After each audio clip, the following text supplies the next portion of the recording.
네, 오늘 이 말씀 가지고 무엇이 우리를 견디게 하는가라는 제목으로 하나님 말씀 나누겠습니다. 우리 오늘 본문에 나오는 다니엘의 세 친구 이야기는 오늘 우리가 살아가고 있는 현실과 매우 닮아 있는 그런 이야기라고 할 수 있습니다.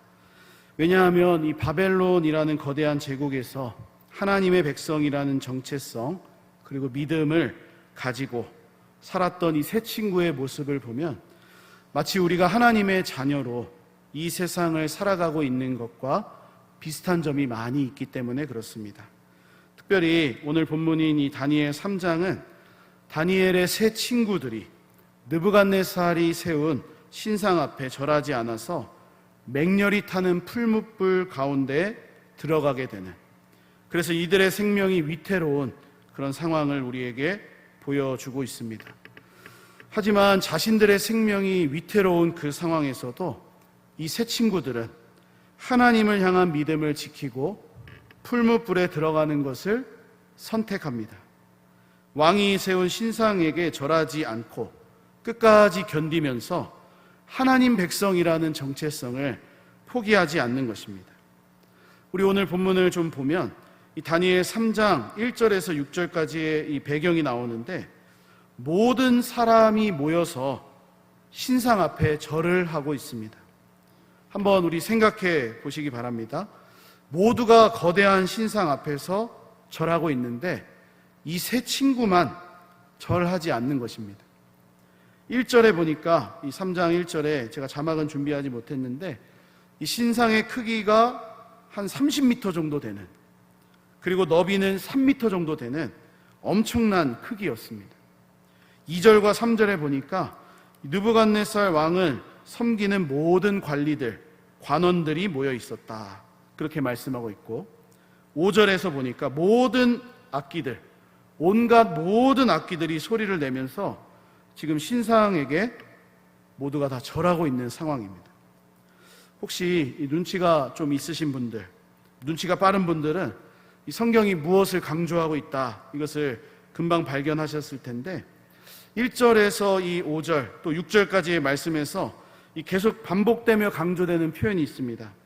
그것은 모든 관원, 모든 악기, 모든 백성이라는 모든 사람들이, 지금 모든 악기들이 다 지금 사용되고 있다는 것이죠.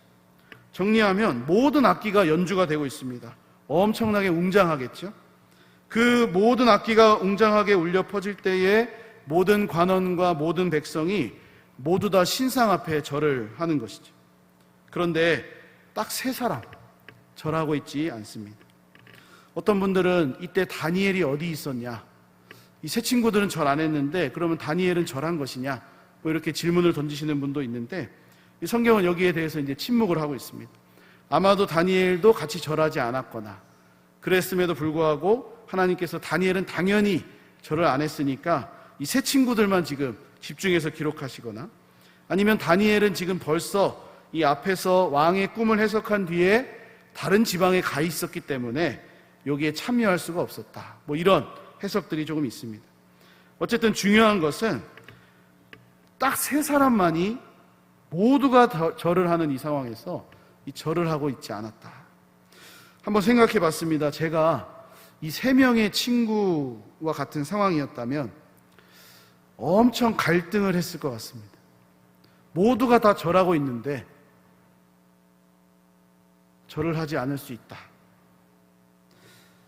제가 자신 있게 저는 절하지 않겠습니다 라고 말하고는 싶은데 실제로 이런 상황에 놓인 적이 없으니까요. 그렇다고 제가 절하겠습니다 라고 말할 수도 없습니다. 아마 엄청 갈등을 하다가 결국은 절을 했을 것 같습니다. 저의 연약함이죠. 제가 이렇게 말씀을 드리는 이유는 무엇이냐면, 개인의 뜻이든 다른 사람의 압력에 의해서든 많은 사람의 의견이 하나로 통일되는 그 상황, 그래서 모두가 똑같이 행동하는 그런 상황에서 혼자 반대편에 선다라는 것은 굉장히 어려운 일이기 때문에 그렇습니다. 모두가 절을 하고 있는데 나만 홀로 서서 절을 하지 않는다? 굉장히 어려운 일이죠. 한번 나중에 이런 경험들을 우리가 해봐도 좋겠다, 뭐 이런 생각도 있는데, 어쨌든 이것은 굉장히 어려운 일입니다. 그런데 이 다니엘의 세 친구는 거대한 신상 앞에서 모두가 절하고 있는 이 흐름을, 이 어떤 분위기를 정면으로 거스르고 있습니다. 그렇다면 이 세 친구는 무엇 때문에 절하지 않을 수 있었는지, 오늘 이 본문을 통해서 모두가 절하는 이 상황에서도 어떻게 믿음을 지키고 심지어 풀무불에 들어가면서까지도 견딜 수 있었는지 오늘 말씀을 좀 살펴보겠습니다. 두 가지로 간단하게 살펴볼 텐데, 첫째로 이들이 오늘 말씀을 보니까 절하지 않을 수 있었던 이유가 있습니다. 바로 하나님을 향한 믿음, 그 믿음이 그들을 견딜 수 있도록 만들었습니다.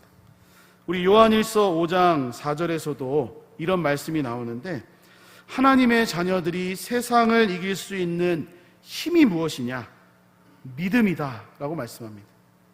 5장 4절 말씀을 쉬운 성경으로 좀 보면 이렇게 말씀합니다. 하나님의 자녀라면 누구나 다 세상을 이길 힘을 갖고 있습니다. 힘이 있다는 것이죠.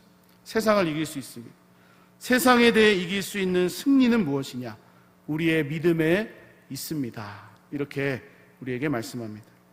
이처럼 이 다니엘의 세 친구가 바벨론이라는 거대한 이 세상 앞에서도 굴하지 않고, 모든 사람이 신상 앞에 절하고 있는 그 상황에서도 절대로 굽히지 않고 버틸 수 있었던 힘, 그것은 그들 가운데 하나님을 향한 분명한 믿음이 있었기 때문에 그렇습니다. 우리 히브리서 11장이 믿음장이다 라고 불리는데, 우리에게 믿음이 무엇인지 가르쳐주는 성경입니다. 쉬운 성경으로도 히브리서 11장 1절을 보니까, 믿음은 우리가 바라는 것들에 대해서 확신하는 것입니다. 또한 보이지는 않지만 그것이 사실임을 아는 것입니다 라고 말씀합니다. 그러므로 세 친구가 가지고 있었던 믿음은 자신들의 눈에 보이는 상황으로는 도저히 신상에게 절하지 않고는 견딜 수 없는 그런 상황이었지만, 보이지 않으시는 하나님, 그 하나님을 향한 분명한 믿음과 확신을 가지고 있었기 때문에 절하지 않을 수 있었던 것이죠.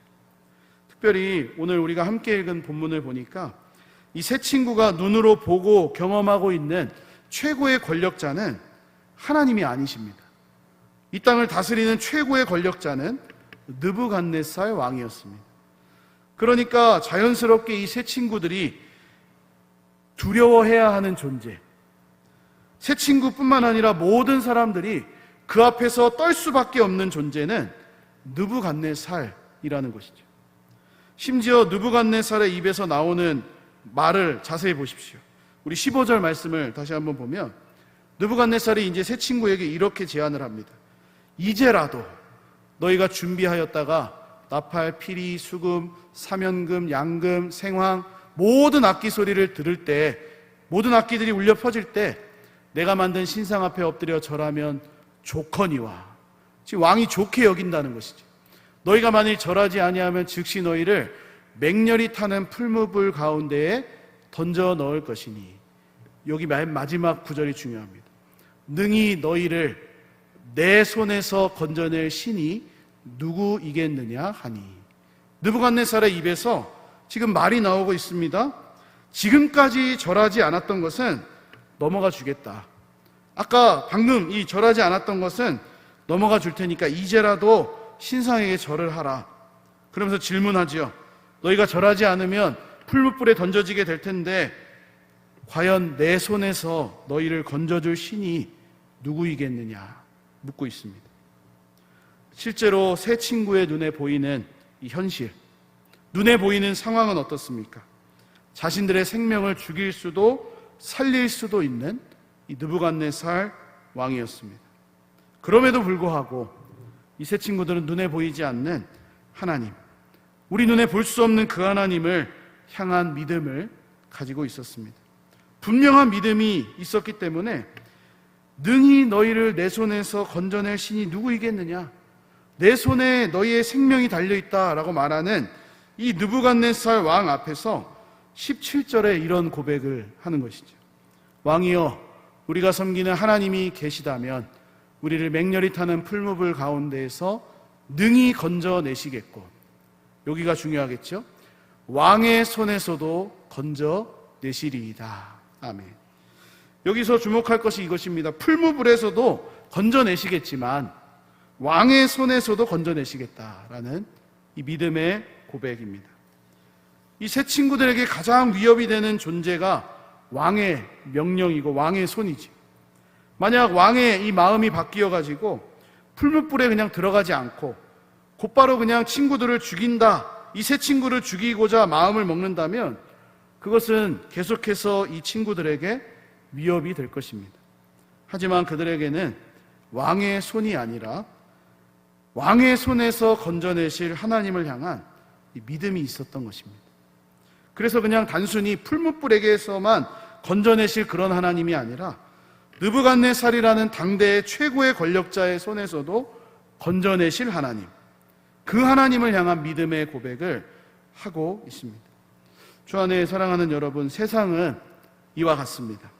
계속해서 우리에게 요구를 하고 선택을 강요합니다.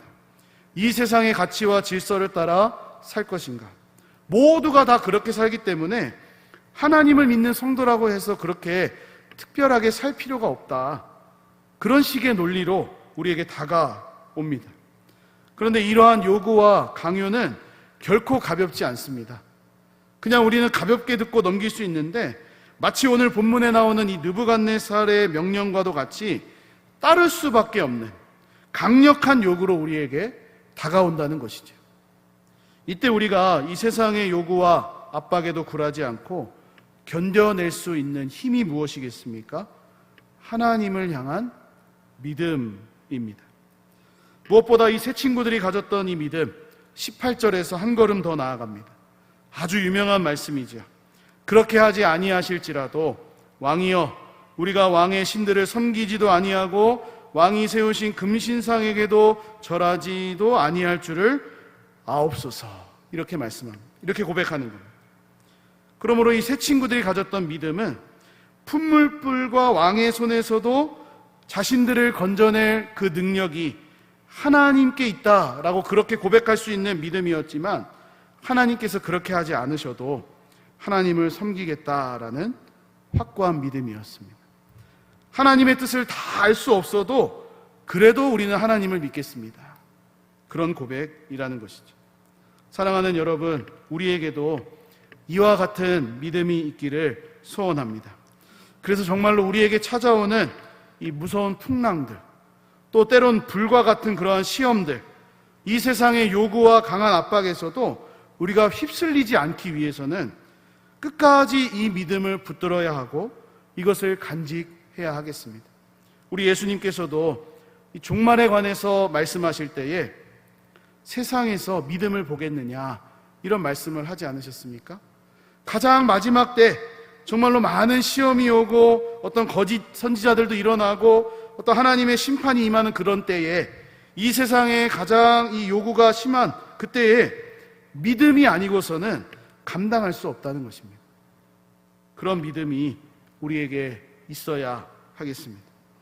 둘째로 오늘 본문 보니까 불 가운데 한 분이 들어가 계십니다. 불 가운데 계신 그 그리스도께서 이 세 친구가 견딜 수 있도록 그들을 지키시고 보호하시는 것을 보게 됩니다. 이 왕의 명령에 순종하지 않았습니다. 이제라도 너희가 절하면 내가 넣지 않겠다. 내 손에서 누가 너희를 건져낼 수 있겠느냐라고 묻는 이 왕 앞에 순종하지를 않는 겁니다. 이 세 친구, 결국에는 평소보다 7배가 더 뜨거운 풀무불 가운데에 들어가게 되죠. 그런데 놀라운 기적이 일어납니다. 이 풀무불 속에 들어간 사람이 세 친구만 있었는데 결박되지 않은 네 사람, 불 가운데에 다니는 것을 보게 됩니다. 오늘 본문 제가 이 18절까지만 읽고 이제 24절, 25절 읽었는데 24절, 25절을 보니까 이렇게 말씀합니다. 그때에 느부갓네살 왕이 놀라 급히 일어나서 모사들에게 물어 이르되 우리가 결박하여 불 가운데 던진 자는 세 사람이 아니었느냐 하니 그들이 왕에게 대답하여 이르되 왕이여 올소이다 하더라. 왕이 또 말하여 이르되 내가 보니 결박되지 아니한 네 사람이 불 가운데로 다니는데 상하지도 아니하였고 그 넷째의 모양은 신들의 아들과 같도다 하고. 아멘. 우리는 이 세 친구와 함께 하신 분이 누구인지를 이미 알고 계시지요. 오늘 본문에서도 넷째의 모양이 신들의 아들과 같다, 그렇게 말씀하고 있는 것처럼 구약 성경에서 자주 사용되는 예수 그리스도에 대한 예표적인 말씀입니다. 우리 구주 예수님께서 성육신하기 이전에 이미 성자 예수님께서 이 세 친구들과 함께 그 풀무불 가운데에 계셨던 것입니다. 우리가 생각할 때 이렇게 이 하나님을 향한 확고한 믿음, 정말로 그렇게 하지 않으셔도 우리는 하나님을 섬기겠습니다, 왕의 신들에게 절하지 않겠습니다 라고 그렇게 고백할 수 있는 믿음을 가진 이 세 친구를 하나님께서 구원해 주시려면 풀무불에 안 들어가게 하셔야 하는 것이 가장 최고의 구원 같습니다. 아무 고난, 어려움이 없이 그냥 평안하게 그것을 넘어가게 하시면 참 좋겠는데, 하나님께서는 우리가 생각하는 최고의 구원이 아니라 결국 이 세 친구가 풀무불에 들어가게 만드셨죠. 그런데 놀라운 일이 있습니다. 그 가운데 누가 계십니까?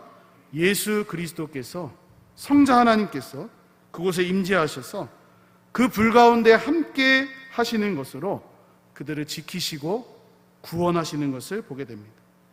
저는 이 성경에 나오는 이 장면을 보면서 참으로 이 놀라운 일이고 기적 같은 그러한 말씀이지만 우리 구주 예수님께서 얼마나 멋있는 분인지를 묵상하게 됐습니다. 우리가 생각할 때 최고의 구원은 아무 고난이 없고 풀무불이 지나가는 것인데, 우리 예수님은 멋있게 구원하시는 분이세요. 그 불 가운데에 뛰어 들어가시는 분이시죠. 우리가 그 고난과 고통과 어려움을 정말로 당할 때에 그것을 그냥 없애주시는 게 최고의 구원 같은데, 우리 주님은 그렇게 하지 않으시고 그 고난과 고통과 어려움 가운데 같이 들어가 계십니다. 이게 바로 가장 멋있는 구원이죠. 우리 구주 예수님께서는 언제나 우리의 고통과 고난과 어려움을 자신의 것으로 여기지 않으신 적이 없으신 분입니다. 그래서 우리가 예수님의 십자가를 바라보고 묵상하면 예수님은 죄가 없으신데 십자가를 지지 않으셔도 되는 분인데, 우리가 죄에 매여 신음하고 고통하고 있는 것을 불쌍히 여기셔서 그 십자가로 뛰어드시고 결국에는 거기에서 죄인의 형벌이라고 불리는 이 십자가를 지신 것이죠.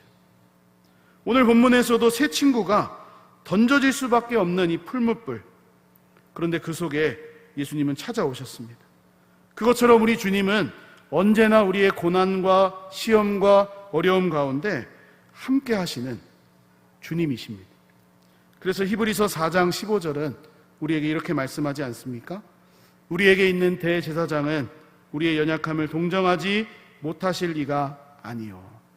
이게 무슨 말입니까? 예수님의 능력이 많으셔서 그냥 말씀으로 막 다 역사하시니까 그냥 우리의 고난과 어려움과 시험이 그냥 통과된다, 없는 것처럼 여겨진다, 그런 의미가 아니죠. 우리의 고난과 어려움과 시험에 우리 주님은 똑같이 시험을 받으셨다. 그 가운데 함께 하셨다. 그래서 우리를 동정하시고 긍휼히 여기시고 우리를 위로해 주시고 지켜주시는 우리의 구주이시다 라고 말씀합니다. 죄는 없으신 분이시다.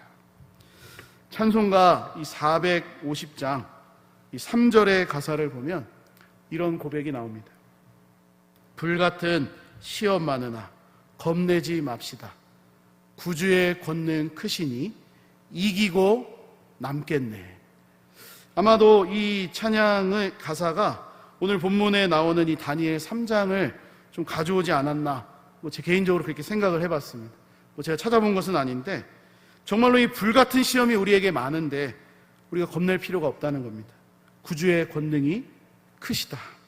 그래서 이기고 남겠네. 우리 권능이 많으신 주님께서 우리와 함께 하고 계시다라는 것이죠.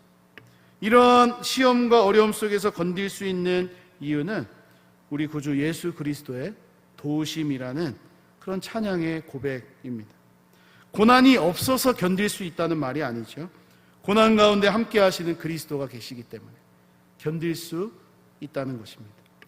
우리가 믿는 믿음의 주, 우리의 믿음을 온전케 하시는 예수 그리스도, 우리와 언제나 함께하고 계십니다. 성경을 보니까 온통 우리 주님께서는 목자 없는 양처럼 기진하여 이리저리 헤매는 사람들, 그런 사람들을 쉴 틈 없이 찾아다니셨습니다. 머리 둘 곳도 없으실 우리 주님께서 아주 바삐 다니셨습니다. 그래서 좀 쉬실 만도 한데, 아니 예수님 너무 힘들어요, 좀 쉬십시오 라고 그렇게 이야기할 만도 한데, 예수님이 제자들에게 말씀하십니다. 얘들아, 건너편으로 가자. 왜 건너편으로 가실까요?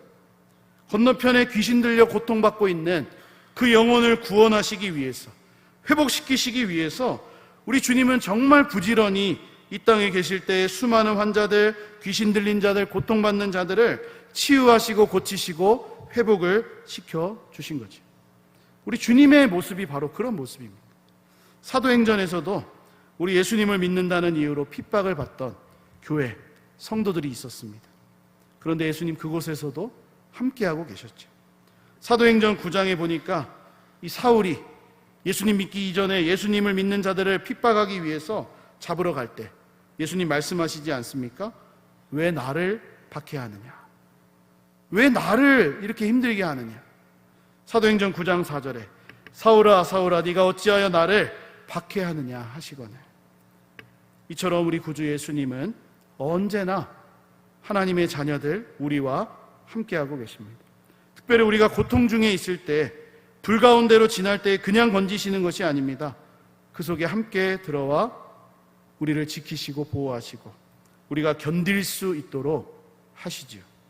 그러므로 우리가 이 세상에서 겪을 수 있는 여러 가지 어려움, 고난, 그것들이 많이 있지만 그 중에서도 견딜 수 있는 힘이 있다면, 믿음도 있겠지만 우리 구주 예수 그리스도가 우리와 함께 하시기 때문에 가능한 것입니다.